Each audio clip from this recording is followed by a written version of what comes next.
Bonjour mes amis, mes chers amis, regardez, Rabbi Yosef, là on est proche de Pessah, on va essayer de comprendre. Quand le rachat il demande, Rabbi Yosef, il dit, Ma avoda azot là, qu'est-ce que vous êtes en train de faire?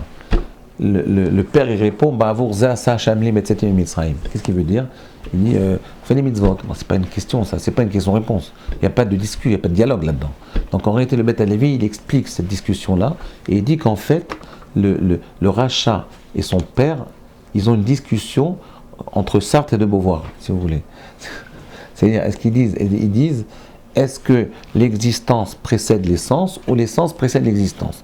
Dans le monde occidental, on a tendance à penser, surtout au XXe siècle, on avait tendance à penser que l'existence précède l'essence. C'est-à-dire qu'en réalité, ce qui fait qu'une femme, elle est femme, c'est le fait qu'elle vit comme une femme. C'est son existence qui la définit en tant que femme. Nous, la Torah, on dit exactement le contraire.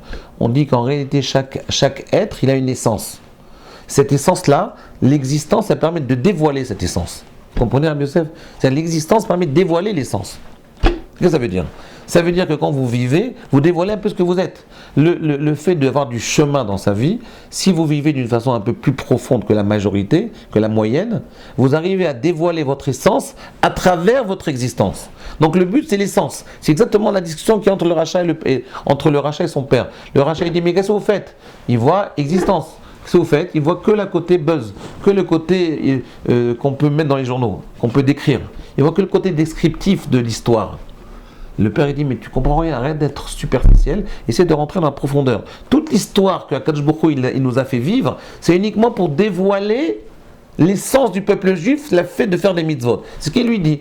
Il dit, Ma avoda azot lachem, qu'est-ce que vous faites? Il dit, non, on ne fait rien. Qu'est-ce que vous commémorez? On ne commémore rien. On essaye de comprendre que par l'histoire du peuple juif, on a réussi à dévoiler l'essence de la pratique du peuple juif, de la tradition juive, qui est la réalisation de la pratique des mitzvot.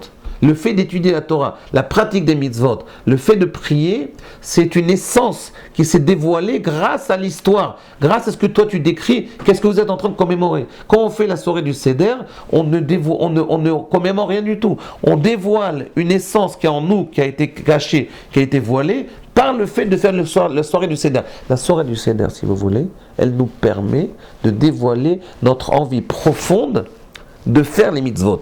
Cette envie profonde-là, le Kuzari il appelle ça le Inyan Eloki, qu'il y a quelque chose du divin dans l'être humain, qu'il y a quelque chose de l'ordre du divin, que la nature humaine, elle n'est pas fixée, elle n'est pas bloquée à une dimension particulière. Elle est sans dimension. Vous comprenez ce que je veux dire? Ça veut dire la condition humaine, nous on la voit statique, on la voit limitée. La condition humaine c'est limité à l'homme, mais non. La condition humaine, elle n'est pas limitée. Elle dévoile, elle nous permet, grâce aux événements qu'on va vivre, elle nous permet de dévoiler la divinité, la facette infinie, la facette Gdusha qui existe dans chaque être humain, qui provient du Inyan Eloki dans l'homme. Quand vous vivez par exemple une guerre, ou quand vous vivez par exemple une pandémie pendant 3 ans, qu'est-ce qui se passe de ça? Alors nous on la voit, pandémie. Combien de morts, combien de vivants, combien de gens hospitalisés, combien de gens qui sont sortis de l'hôpital. On traduit toujours en chiffres. Mais en réalité, c'est pas ça le but. Le but c'est de comprendre à travers cette expérience de vie qu'il y a quelque chose de Eloki en l'homme. Et que cette chose de Eloki, elle permet de dépasser sa condition humaine. C'est ça le truc. C'est ça l'existence précède l'essence. C'est ça le principe de Pessah. C'est chaque année à Pessah, chaque année à Shavuot, chaque année à Rosh Hashanah, on dévoile une partie de notre être.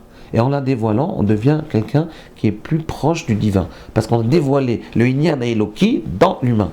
C'est le cours d'hier, de façon différente. Vous avez compris? C'est pas compliqué.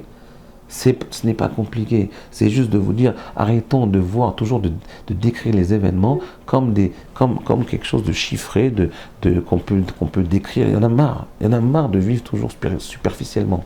De voir, il s'est passé pandémie, alors chaque jour, combien de morts, combien de vivants, combien il faut mettre le masque, combien de masques. Mais tout ça, il y a une signification, ça. Sinon, la vie n'a pas d'intérêt.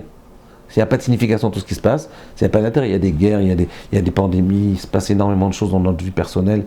C'est comme ça, parce que Akadosh Baruch Hu s'ennuie, alors le monde il vit complètement FKR. Non, c'est pas possible. Donc ça veut dire qu'en réalité, c'est pour dévoiler quelque chose qui va nous permettre de voir qu'il y a quelque chose de très profond dans l'homme. Si vous le dévoilez, vous dépassez votre condition humaine, vous dépassez vos limites, vous devenez un être élevé. Voilà. C'est pas compliqué. À demain.